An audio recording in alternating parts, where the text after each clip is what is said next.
দাড়ি, হাঁস বা তক্ষক। এ জাতের তক্ষকের পা অবিকল হাঁসের পায়ের মতো বিধায় এদেরকে হাঁস বা তক্ষক বলে। এরা টিকটিকির চেয়ে একটু বড় হয়। এ জাতের তক্ষক যখন 9.5 লম্বা 52 গ্রাম ওজনের হয় তখন এর রপ্তানি মূল্য 70,000 কোটি টাকা মূল্যের রপ্তানি হয়ে থাকে। আপনারা এ ধরনের তক্ষক হাতে পেলে আমাদের সাথে কমেন্টে যোগাযোগ করতে পারেন। চ্যানেলটি সাবস্ক্রাইবও করে পাশে থাকা বেল আইকনটি অন করে দিন যাতে করে আমাদেরকে সহজেই পেতে পারেন।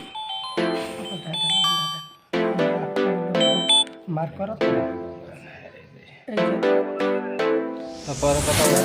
বড় ভাই